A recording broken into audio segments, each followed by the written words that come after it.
Welcome to episode 41 of the Mutant Blitz Podcast. I'm your host, Josh Hennig. On this edition of the podcast, I'm going to explain to you why Jimmy Butler should get a max contract this upcoming summer. Also, my review of Avengers Endgame and look ahead to the next step of the Marvel Cinematic Universe. So let's open up a cold one and get started on episode 41 of the Mutant Blitz Podcast. Topic number one on this edition of the Mutant Blitz Podcast. Jimmy Butler is showing again in the postseason his value in the NBA. And many times value goes beyond the statistical measure when it comes to an athlete. Statistics are in many ways the ultimate measure of an athlete because that's what is tangible. But sometimes what you cannot measure, the intangibles, are what makes an athlete great. And I think that is something that gets overlooked about Jimmy Butler because while he's had two 30-point games this NBA postseason with the 76ers, he's also had two games where he's scored less than 10 points. So it's not like you're going to go out there and say that Jimmy Butler is one of the best scorers in the league. Can he score? Yes. Is he a clutch scorer? Yes. But he is not on the same level of a scorer consistently as the James Hardens and the Dame Lillards and the other big-time scoring guards in this league. The thing that has to be remembered about Jimmy Butler is when we talk about who are the best players in the NBA, it's what you do on the offensive and the defensive end. That's why, for example, for me, I will not say that Kevin Durant is the best player in the NBA. To me, it's Kawhi Leonard right now because Kawhi Leonard has a massive impact offensively and defensively. Whereas Kevin Durant is arguably one of the best offensive players in the NBA today, but as a defensive player, he is not consistently performing at a high level in a way that Kawhi Leonard does. And then Giannis Antetokounmpo, he is not offensively on the same level as Kevin Durant, but his defense is better than Durant, so he is still arguably in the top 10 category of the best players in the league. Jimmy Butler is not a top 10 player in the NBA, but he is definitely a top 20 player, and it's because of what he does on the offensive and defensive sides of the ball. Jimmy Butler many times gets overly judged based on what he does in the midst of an NBA season, whether it's missing a game here and there, whether it's some of his quotes before or after games. But the hyper-analysis of Jimmy Butler has been absolutely unfair, in my opinion, because when you look around the NBA, I don't think anyone is going to act like that Jimmy Butler is on the same level as Steph Curry. He's not. Steph Curry is one of the 10 best players in the league, like I said. The top 10 players in the league are one category. Jimmy is not there. That's not a slight against Jimmy. Jimmy could have possibly ascended to that level, but he's running out of real estate to do so. Maybe in a year or two, he could ascend his skill set, but Jimmy Butler's always been a selfless player. In order for you to be one of the best players in the league, you have to be a little bit more selfish than Jimmy Butler is. As a basketball player, as Jimmy has said previously, he's all about winning, and sometimes being a selfish stat accumulator is not the same as being a team player. But when you look at the highest paid players, not the best players, the highest paid players in the league, Blake Griffin makes $32 million a year. Gordon Hayward makes $31 million. Kyle Lowry, $31 million. Mike Conley, $30 million. Paul Millsap makes $29 million. Al Horford makes $28 million. DeMar DeRozan makes $27 million. Otto Porter makes $26 million a year. Drew Holiday, $25 million a year. Andrew Wiggins, $25 million a year. These are all players who no one thinks are among the 10 best players in the league. You could even make the argument they're not even among the 30 best players in the NBA, but yet they are among some of the highest paid players in the NBA. Kevin Love makes $24 million a year. Chandler Parsons, who hasn't played barely at all in 2 years, makes $24 million a year. Nicholas Batum makes $24 million a year. These are guys who have not earned their paycheck on the basketball court at all. They can't cash the check with their play. They're cashing the check based on previous accomplishments. Jimmy Butler is a guy who's been among the top scorers in the NBA in the fourth quarter. Over the last 5 seasons, Jimmy Butler averages just over 6 points per game in the fourth quarter. That's among the 15 best players in the NBA. That's something that all the guys I just mentioned, the Blake Griffins, the Gordon Haywards, the Kyle Lowrys, the Otto Porters, Andrew Wiggins, Nicholas Batum, Chandler Parsons, Kevin Love, they can't make that statement. They are not as clutch in the fourth quarter. Jimmy Butler is a guy who has had multiple games of at least 5 assists this postseason. Of the 7 playoff games he has played for the 76ers this postseason, 5 of those 7 games, he has a minimum of 5 assists in those games. So he's more than just a scorer. So yeah, he can put up 30 points in a game here and a game there, but he's also getting assists. He's also playing defense. He's averaging more than a steal and a half per game in this postseason. In fact, for his entire postseason career, Jimmy Butler is a guy who has done this.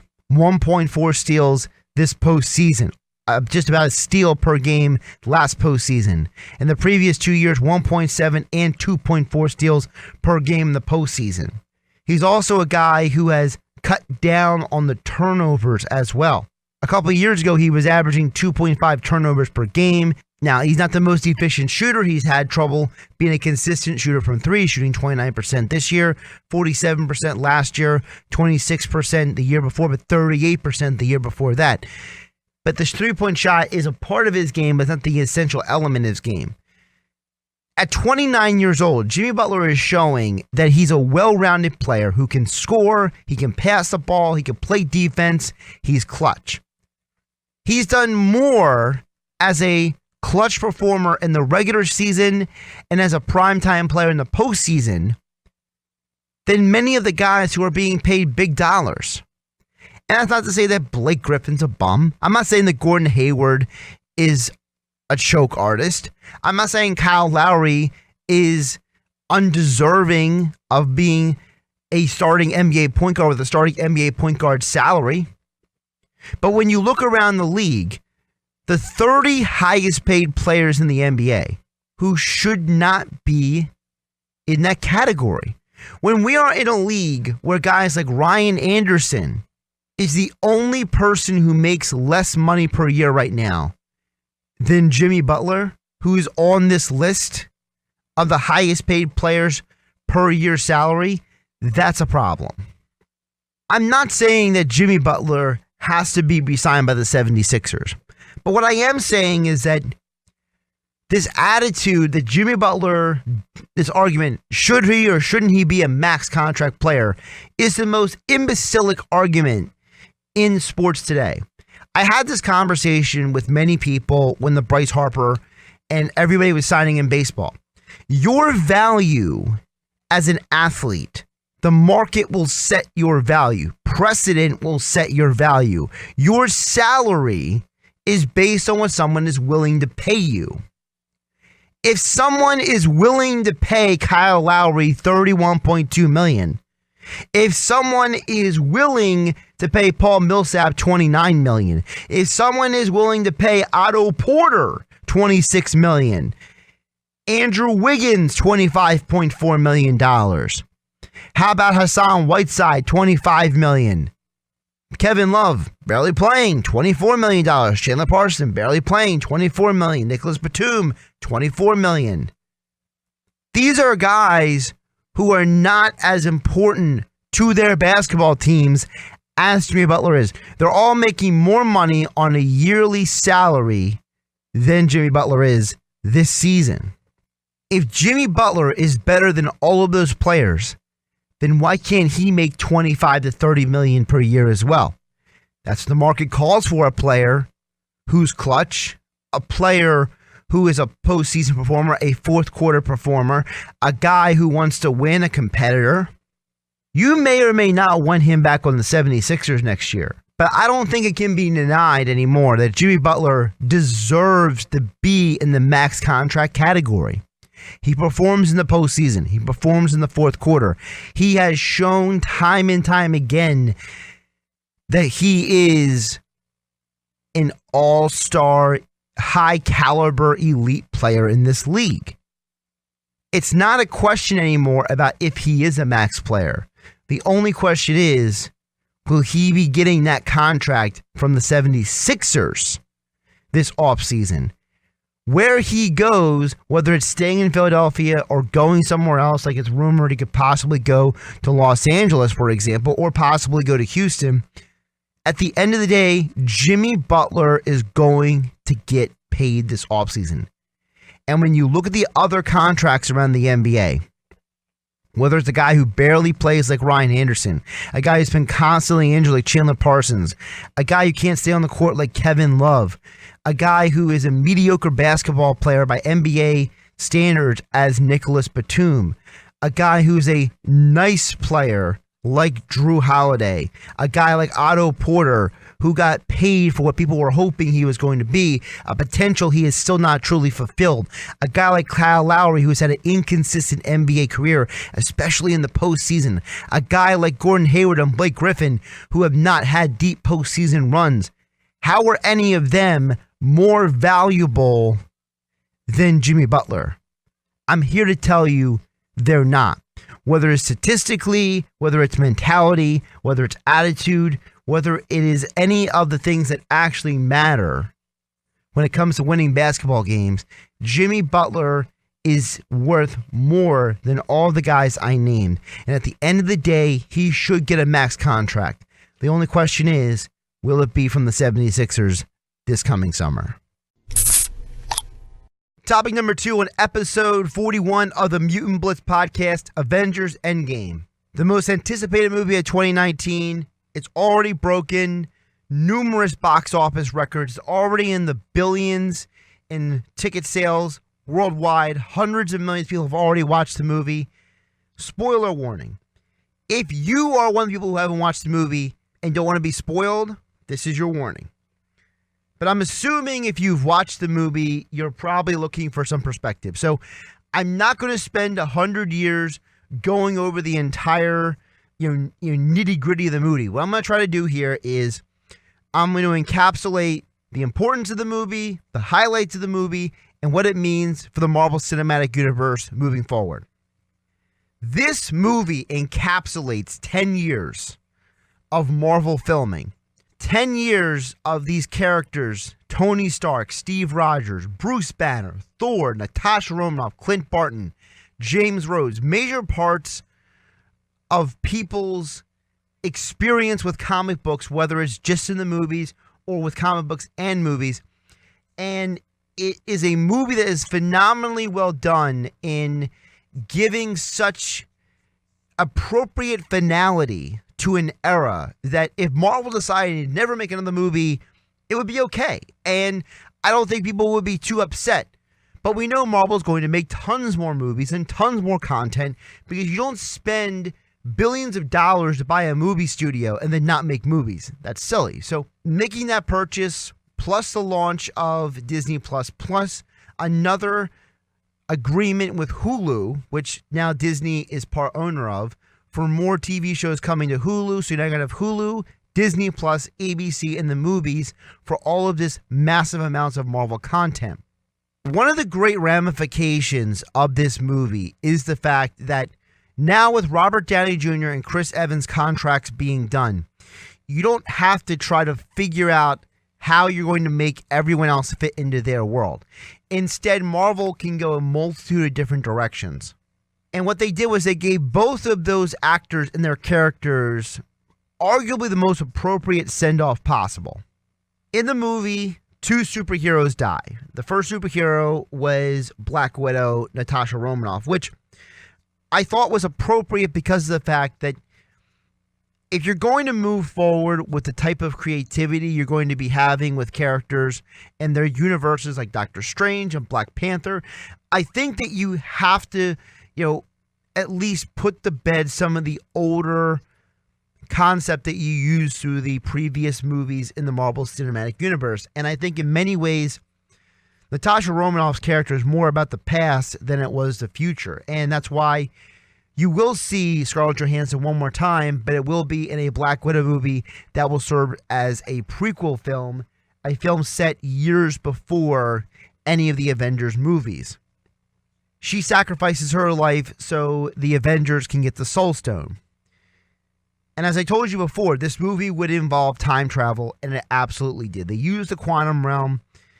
The quantum realm, something that is discussed heavily and elaborated upon in Ant-Man and the Wasp movie, becomes a catalyst for the Avengers to find a way to undo Thanos' snap. And I think it's only appropriate that you have the Avengers taking this one last chance, this one last effort to try to fix all of these problems. And one of the things that stands out to me is the fact that when they're going about this journey of going through time and finding the stones, you have all of these seminal moments, like Tony Stark running into his father in 1970, or Steve Rogers seeing that Haley Atwell's Peggy Carter becomes the head of S.H.I.E.L.D. in 1970, or the fact that you have Bruce Banner running into the Ancient One trying to get the Time Stone from her back in 2012.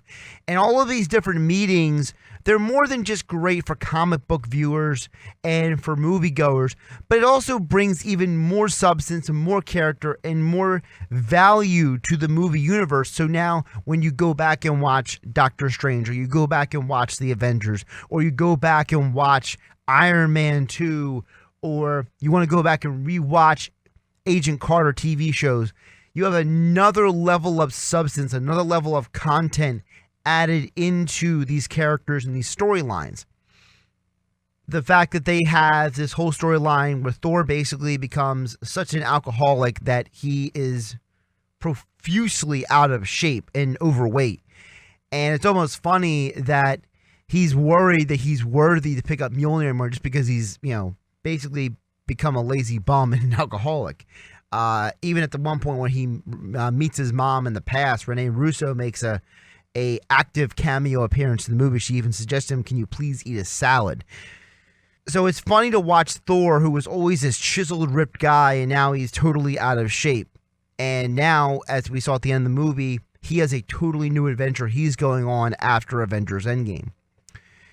You see the fact that when they do gather all the stones and they go to undo what Thanos did, that there's a side effect, and that is, a side effect is Thanos in the past realizes what's going on and follows them to present day, which technically isn't present day, and that's another thing that we will get into a little bit.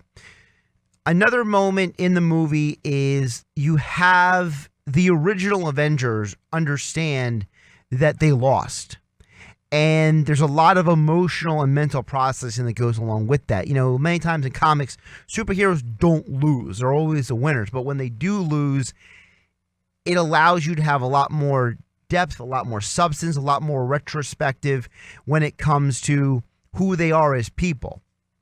There's one thing to lose the battle, but not the war. Well, they lost the war in this case. Thanos had the ultimate victory. And even though they tried to undo it once by going in, trying to stop him, they realize that they can't. And then 5 years later, they have the opportunity to go back in time, gather the stones, snap again, bring back all the life that Thanos destroyed. And you get to see the development of all of these relationships. You see the fact that, characters like James Rhodes and Carol Danvers, because of their military backgrounds, they have a developing relationship. You see the fact that Bruce Banner, who is now a Smart Hulk, which in the comics was known as Professor Hulk, basically Banner finds a way to merge the Hulk and Banner personalities into one entity, so now he can be strong and smart at the same time. You see that Iron Man, when he's brought back to Earth and after he recovers, he decides to go start a family with Pepper Potts, and they have a daughter. You see how that impacts how he views the world, how he views himself, and it adds more depth of character to him. All these different things make what happens in the movie even more impactful. The great big finality of the movie is the fact that 2014 version of Thanos steals some Pym particles, travels through the quantum realm, ends up in the present day of the movie, and Thanos is going to try to snap the fingers again. He's going to, as he explains to them, that he wants to wipe out all of life, because he said that obviously you guys don't appreciate what I did, so I'm going to eliminate all life and just start anew in the universe. And you see the Avengers try to have, one final stand against Thanos. And there's a lot of great moments in that showdown. The ultimate moment is the fact when Steve Rogers thinks all hope is lost, that he realizes that when they undid the snap, Doctor Strange brings everyone in for this massive showdown between all the superheroes and Thanos and all of his soldiers and all of his evil minions. And I mean everyone. You have all the Guardians of the Galaxy are back. You have Doctor Strange, you have Wong, you have Peter Parker makes a comeback. Captain Marvel comes in, takes out Thanos' big ship and helps with the battle. The Wasp is back. Everyone comes back for this major showdown. The armies of Wakanda come marching through. And it's an incredible spectacle, and you realize when you're watching it that how much time was spent filming this massive war scene and how much intricate planning was involved as well. Now, before we ever get to that point, we do have the ultimate comic book geek moment, which was Steve Rogers proves that he is worthy to pick up Mjolnir and doesn't just wield Mjolnir, but gives Thanos a little bit of a beatdown with Mjolnir because Thanos has never experienced Captain America wielding Mjolnir, which is a great comic book moment. And Thor gets excited because he realizes that, something he thought all along, which was Steve Rogers was worthy to wield Mjolnir. And at this point, Thor doesn't even care that he can do it. As you saw back in Age of Ultron, it made him a little nervous that Steve Rogers could pick up Mjolnir. Well, now that we are roughly 10 years later in the Marvel chronology after that, Thor is older. He's been through a lot more of life at this point, and he's pretty much out of shape and beat up and worn out. And so he's almost glad that, thank goodness you can, wield this weapon. I don't have to do all the work here. But it's a great comic book moment, a great moment for a lot of viewers.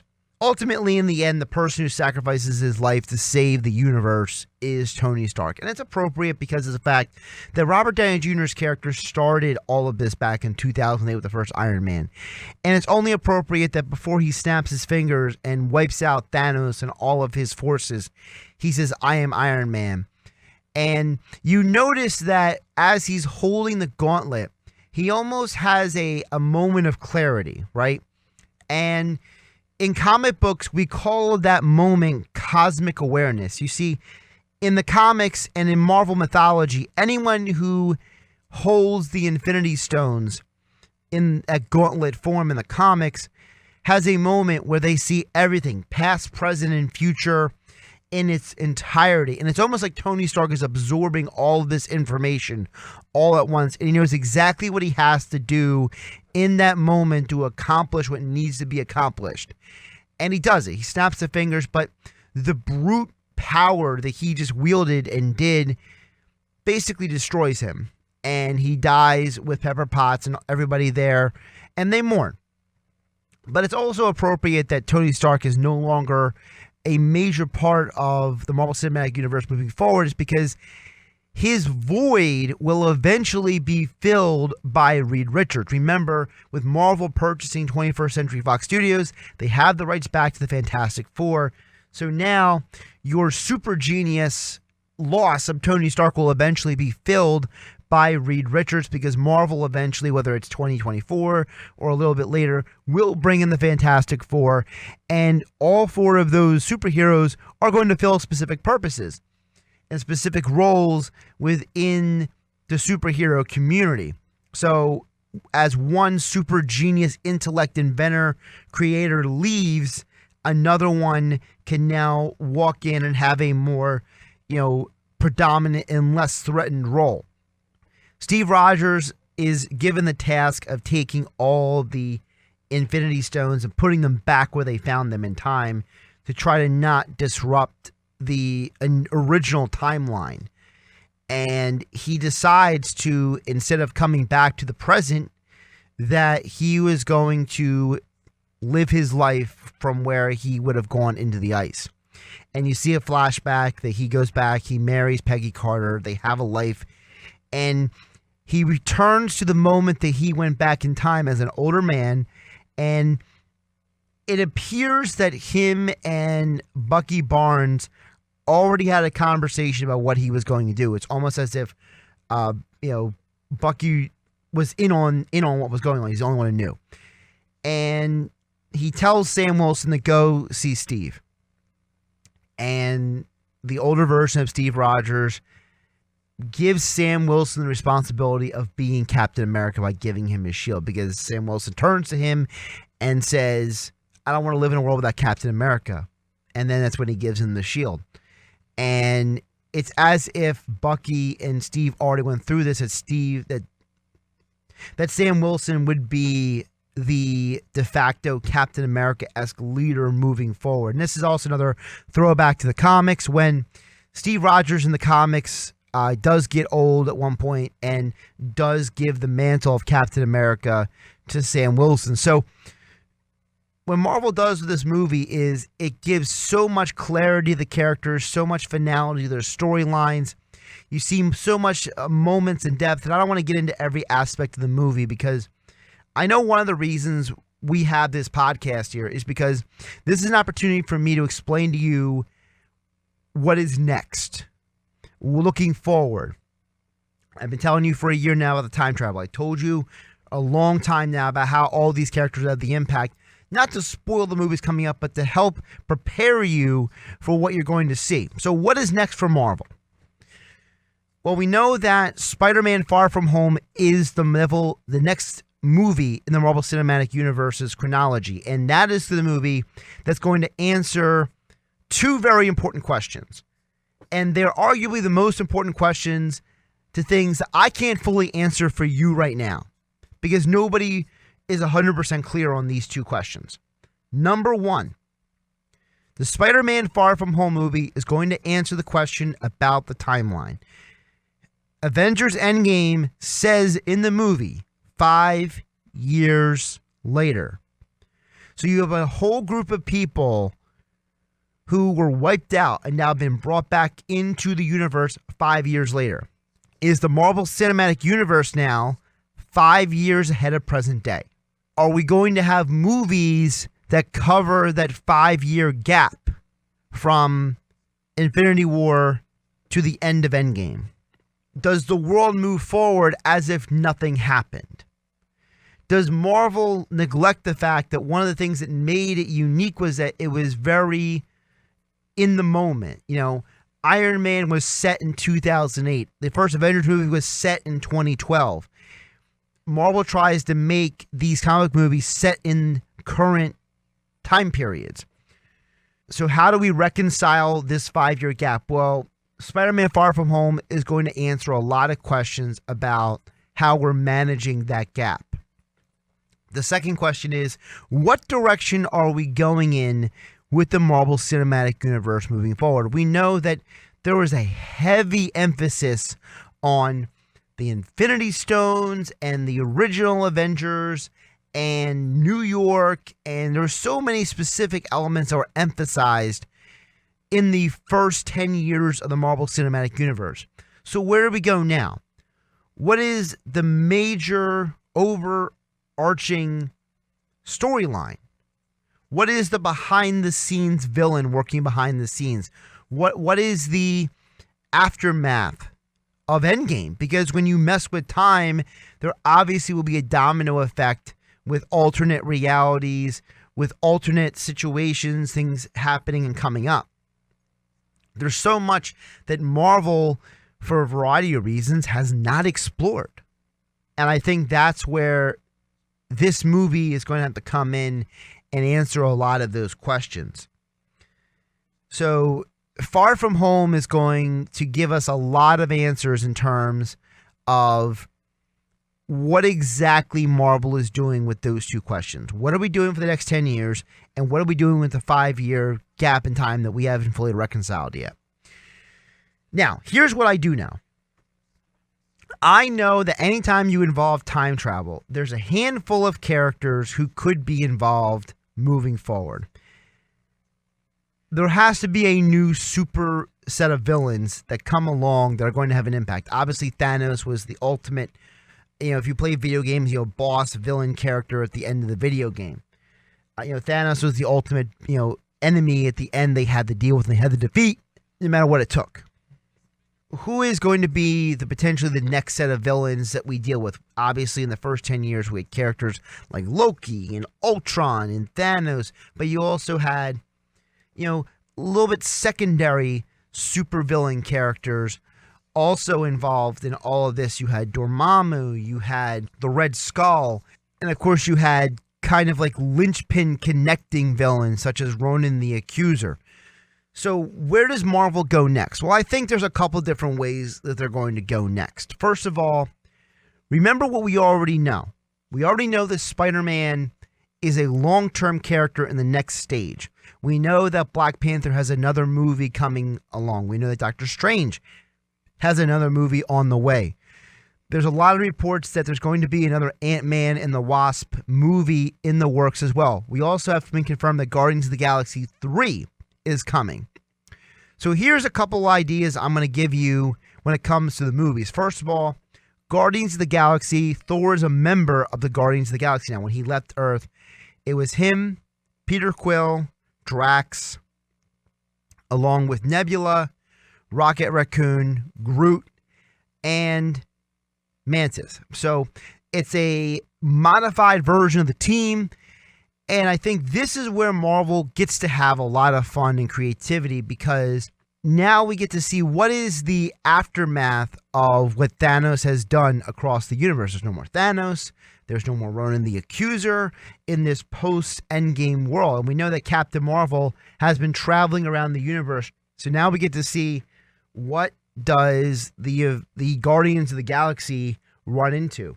And I think it's going to be ultimately interesting to see who they have to deal with. Now, we've been hinted at already that Marvel is going to introduce Adam Warlock. Adam Warlock was a major part of a lot of the Infinity Stones, Thanos storylines in the comics. Well, now you're going to introduce an Adam Warlock potentially in a post-Infinity age where there's no more Infinity Stones.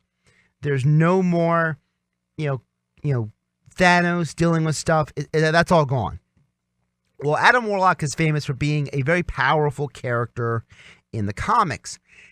And I think that this will allow them to, play around with the character and ultimately possibly bring along the villain, the Magus, which is an evil version from an alternate reality of Adam Warlock. So maybe this is another reason why you can play around with the 5-year gap. Maybe Adam Warlock was living in another world, and in an alternate reality, he has to come in and save the world. There's a lot of different ways you can go with it. But I think that's ultimately where the Guardians of the Galaxy go, is Adam Warlock. And possibly, if you could introduce a lesser-known Marvel character, which Marvel has done a lot in movies, known as Thane, is the son of Thanos that most people don't know about.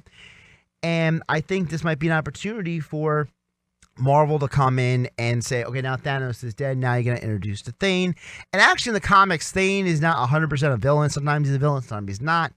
So, maybe Thane helps the Guardians of the Galaxy deal with the threat of the Magus to the universe. And maybe that's where Adam Warlock comes in and he's involved in that. When it comes to the other movies, we know that at the end of Doctor Strange, Mordo is now a villain. So we know that eventually Mordo is going to make another appearance in the future in the Marvel Cinematic Universe. Whether he is the ultimate villain of the next Doctor Strange movie or he is working with the ultimate villain, we'll have to wait and see. Black Panther, we're not 100% sure what's going on there, but we have been hinted at about the potential existence of Atlantis in the Marvel Cinematic Universe. And that opens up a whole nother set of opportunities. The infamous villain in the comics, Atuma. You have the sometimes hero, sometimes villain, Namor. You could really explore how the world of Atlantis is involved in the Marvel Cinematic Universe and its history. In the comics, Namor was a part of World War II, helping Captain America. We haven't seen Namor yet in the movies, and there's probably a couple good reasons for that. Namely among them, the fact that Marvel probably doesn't have the agreement 100% in place. Now, remember, Universal owns the movie rights to both Namor and the Hulk. The reason why you haven't seen any more Hulk movies is not just because Hulk is a supporting character in a lot of movies, but because of the fact that Universal's agreement is Marvel can't make a Hulk movie, Hulk-centered movie. The same for Namor. Now, at this point, you have so many superheroes already introduced and on deck and coming. You don't need Namor to be a central character, but he could be a ally or a villain for the upcoming Black Panther movie. You could also have a situation where Atuma is introduced and maybe not the villain of Black Panther, but a villain of the next Avengers movie. We don't have to have one super villain as the next, big time problem that all the heroes have to gather and deal with. In the comics, there are villains who team up as well.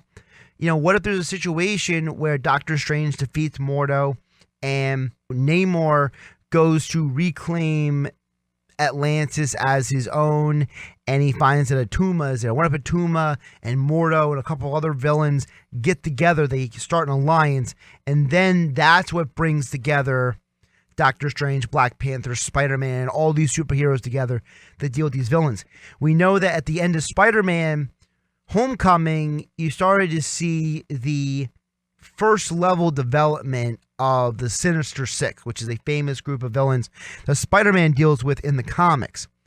Well, what if it's not just the Sinister Six that Spider-Man has to deal with?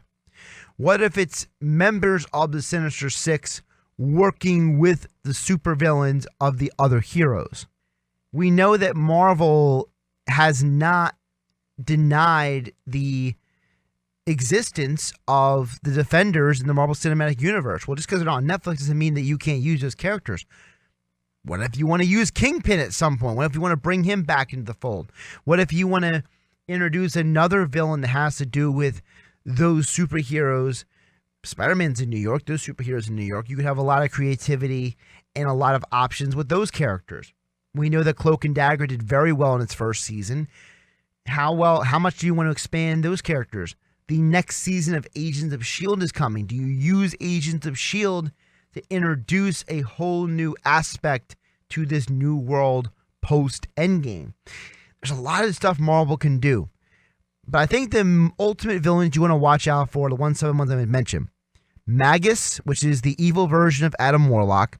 You want to watch for Atuma and Namor, two leaders of Atlantis, and two guys who are very prone to get into a fight and not ask questions before they get into said fight.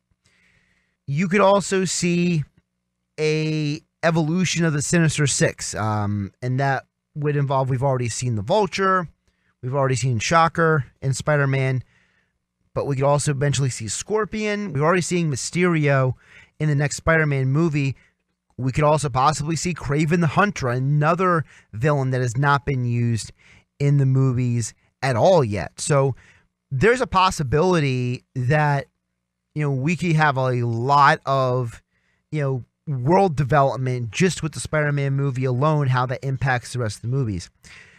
One more villain I want to mention to you before I wrap up this topic is, if you're involving time travel, there's one specific villain that, to me, screams next villain, time travel, Avengers involved. That's Kang the Conqueror. Kang the Conqueror is famous in the comics for being a thorn in the Avengers' side because he blames the Avengers, their actions in the past, for affecting his future. Now, Kang is like 300 to 500 years in the future. And Kang is an entity that conquers multiple worlds and multiple universes and realities. But when he loses the love of his life, he blames the Avengers. He wants to go into the past, stop them from destroying his future so he can have the love of his life back. Well, Kang the Conqueror is extremely formidable. He's very tech dependent. And I think this is where maybe what the Avengers do in Endgame has some sort of ripple effect on Kang the Conqueror's future. And maybe he could be the next Thanos-esque super ultimate villain, working behind the scenes, causing problems for the Avengers. And he could be, the ultimate villain that has to team up with the other villains to make it even more difficult for the Avengers to win in some ultimate showdown in 5 to 10 years. The only flaw with Kang the Conqueror is that Kang the Conqueror is connected a lot to Tony Stark, because some of his tech that he uses in the future is derivatives of older Stark tech. Well, maybe instead of it being Stark tech, maybe then it's Reed Richards technology, because he could be the next super genius. Or maybe it's the future modifications and versions of Pym technologies, because we know that Michael Douglas's Hank Pym has been showcased as having a major role in the MCU as well, in terms of a genius and in terms of a scientist. You know, we know that they modified the origins of Ultron from the comics to the movies. Well, why not do the same thing for Kang the Conqueror? I don't think it's that far-fetched. So those are the main villains you want to keep an eye on coming forward. I have one complaint with Avengers Endgame, and this will be the last point I want to make. My only beef with Avengers Endgame is that they never explained why Thanos is so much more powerful than all the other Avengers. Steve Rogers has a vibranium shield and an uber metal hammer with Thor's lightning, and Thanos is only moderately damaged. Wanda Maximoff comes back. She's using an intense amount of her power, almost has the opportunity to kill Thanos, and she still can't do it. Captain Marvel is using an incredible amount of strength to stop Thanos from using the gauntlet when he does get the Infinity Stones during the major battle scene. He goes to headbutt her. She doesn't even move. He eventually stops her by taking the Power Stone and punching her in the face. Also, you have Thor trying to beat up Thanos with both Stormbreaker axe and Mjolnir hammer. So you have all these characters trying to take it to Thanos, but Thanos is ultimately overcoming all of them. And it's just a little disappointing that you never took the time to explain why. Why is Thanos so powerful? Why he is so capable? And it's not just because he's bigger than everybody else. I don't think that's fair. We saw that in Infinity War that Hulk and Thanos are roughly the same size physically. So if Hulk is powerful, why can't he be as powerful as Thanos? Why is Thanos more able than even the Hulk is strength-wise? And I think that's a shame that they never opened that opportunity, because there are talks that Marvel is going to come out with a movie called The Eternals. And maybe they use the Eternals movie to explain why Thanos was so powerful and so impactful. And you may be sitting there thinking, what are you talking about, Josh? Well, I'm going to give you the extreme Reader's Digest version of why Thanos is so powerful. As you saw in Avengers Infinity War, Thanos fights some of the Avengers on the planet of Titan, his home world. Yes, Thanos is from the planet Titan, but Titan, the people who settled there, are descendants of the Eternals. The Eternals was one of the three races that was on ancient Earth in Marvel mythology hundreds of thousands of almost millions of years ago, when you had your placebo humans, your regular humans, your deviants, who are the ancient descendants of modern day mutants and Inhumans, and then you had the Eternals, which is what was supposed to be the apex of human evolution, strength, and development. Well, the Eternals, because they, basically lose out on being able to, rule Earth over humans and deviants, a faction of Eternals decide to leave and settle on the planet of Titan in Marvel mythology. Thanos is not just a regular Eternal. He is a mutant. You see, in Marvel Comics, mutants are a major part of their universe because any aspect of humanity can have a mutation, including Eternals.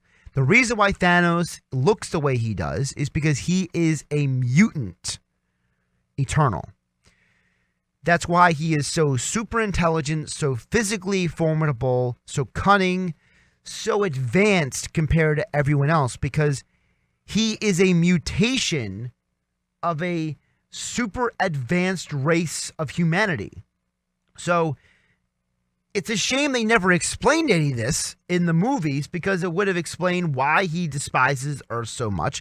It would explain why he is so powerful. But like I said, maybe that's the real purpose of the upcoming Eternals movie.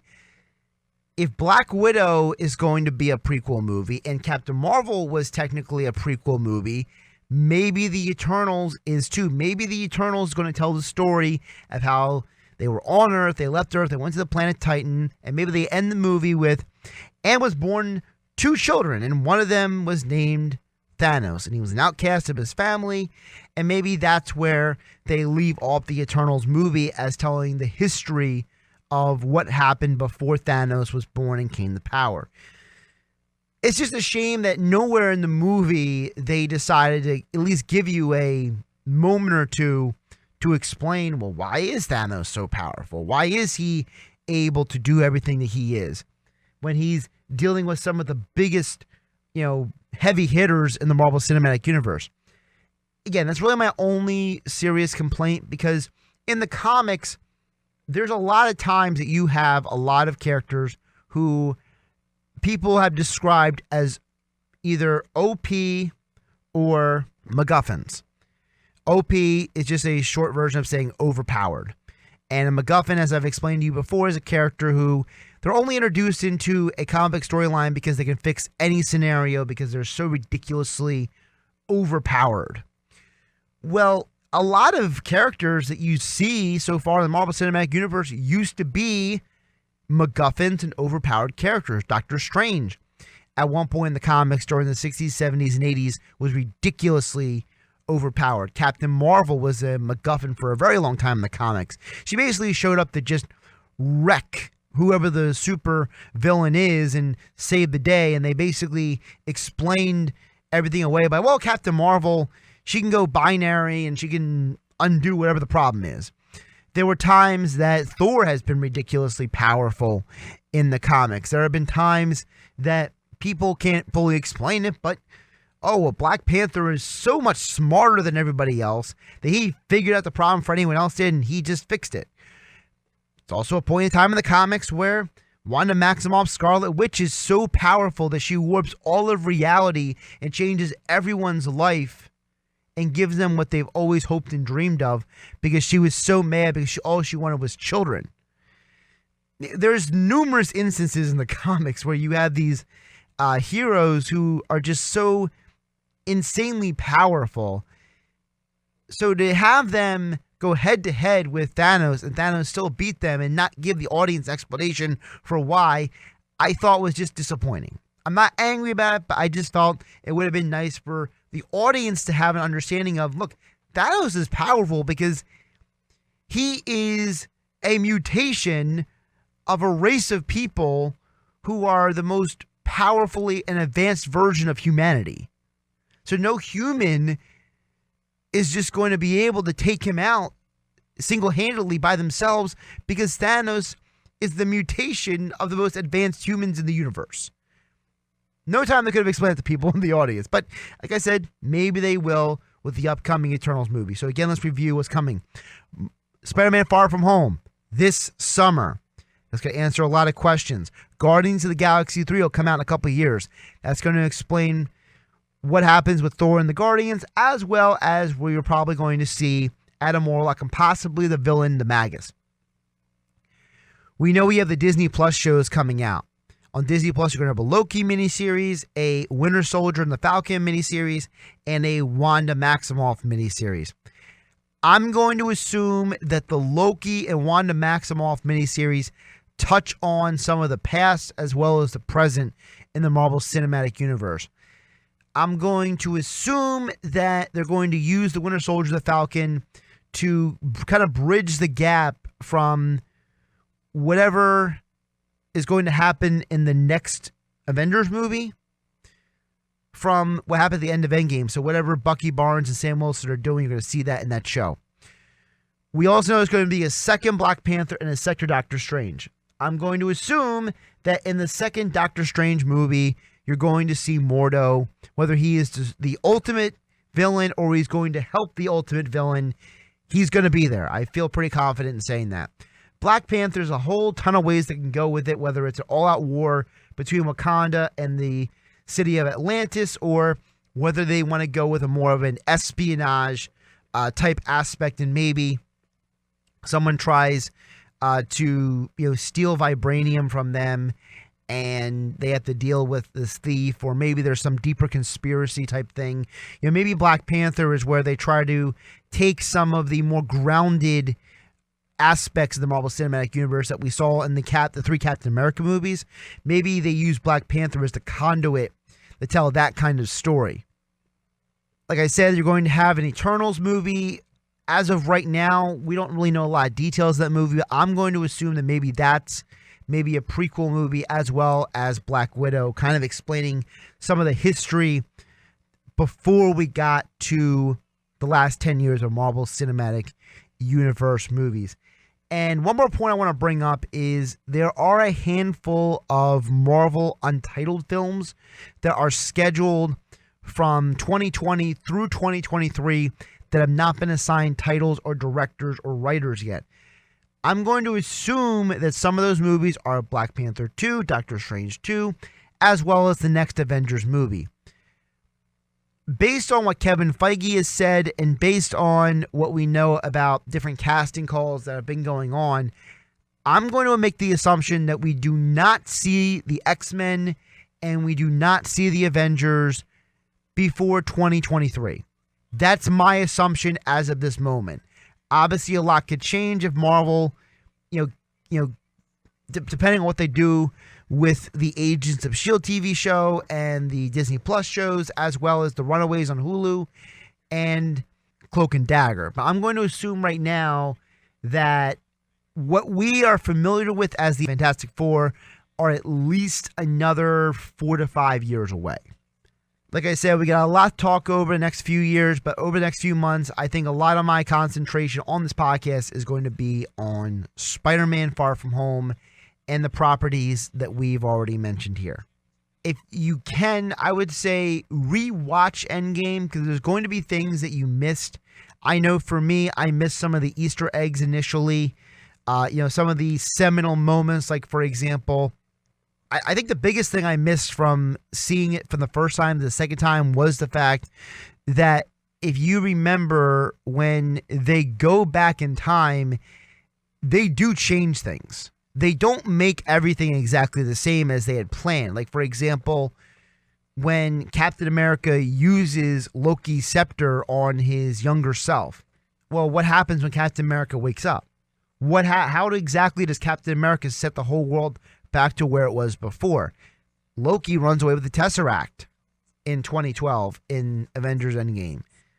How do you answer that question? I think also another thing I didn't notice the first time round was, if you notice, when you see Peggy Carter at S.H.I.E.L.D. in the office, you notice that she has a picture of younger Steve Rogers on her desk. But you also notice that there's no other evidence of serious technology or anything in her office. So it seems like whatever is going on with weapons and technology, that is being handled by Howard Stark. So she's obviously not very hands-on with it, like, for example, Nick Fury is years later. Also notice Nick Fury is not in 1970 S.H.I.E.L.D., which tells you that Nick Fury is younger than we thought. That's a very important thing to bring up, because Nick Fury is going to be in Spider-Man Far From Home. So, as a result, I ask you this question. If Nick Fury is younger than we thought he was, how long is Samuel L. Jackson going to keep playing in these movies? A little food for thought moving forward. Thanks for listening to episode 41 of the Mutant Blitz Podcast. I'm your host, Josh Hennig. If you like the content on this week's podcast, you can drop it in the comments section below. Hit that like button, subscribe to catch the podcast as we bring you each episode where I give you my perspective on some of the top stories in the comic book television movie scene as well as the sports world. In the future, we'll be giving you more content on comic book TV shows, movies, as well as the NFL, college football, the NBA, and more. I'm Josh Hennig, and I catch you on the next edition of the Mutant Blitz Podcast.